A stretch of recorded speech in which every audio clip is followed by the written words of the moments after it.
À première vue, cette deuxième demi-finale de Coupe de la Ligue semble déséquilibrée entre Lyon 6ème de Ligue 1 face à 3 11ème de Ligue 2. Mais les stacks outsiders de cette rencontre peuvent se targuer d'avoir remporté 3 de ses 5 matchs à l'extérieur et d'avoir éliminé 2 équipes de Ligue 1, Valenciennes et Évian-Thonon-Gaillard. Lyon est venu à bout à chaque fois à domicile de Reims et de Marseille et continue sur sa bonne lancée d'entrée de jeu, avec ce débordement de Mehdi Zéphane pour Alexandre Lacazette qui ouvre la marque très tôt dans cette partie.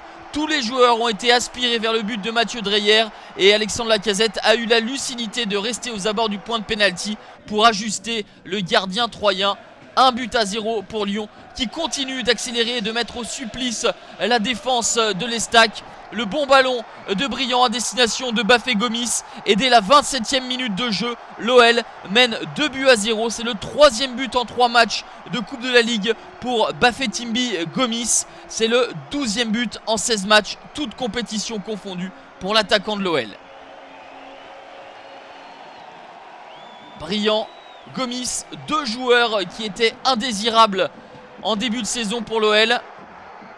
Et Gomis qui est tout proche du 3-0, mais il ne trouve pas le cadre cette fois-ci de Mathieu Dreyer. Bafétimbi Gomis qui a évolué à l'Estac saison 2004-2005 lorsqu'il avait été prêté par l'AS Saint-Etienne. Une réaction tout de même des Troyens avec cette tentative de Benjamin Nivet bien claquée par Anthony Lopez.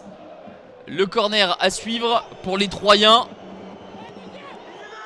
Une erreur de marquage coupable des Lyonnais qui profite à Xavier Thiago, le milieu de terrain brésilien de l'Estac, qui permet aux Aubois de revenir à 2-1 à quelques encablures de la fin de première mi-temps.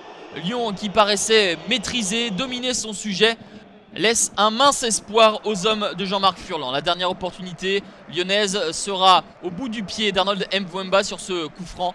Et Mathieu Dreyer, l'ancien gardien sochalien, repousse cette tentative de 2-1 à la mi-temps grâce au but de Lacazette et Gomis, tous deux auteurs de 22 buts en 17 matchs, toutes compétitions confondues pour l'OL.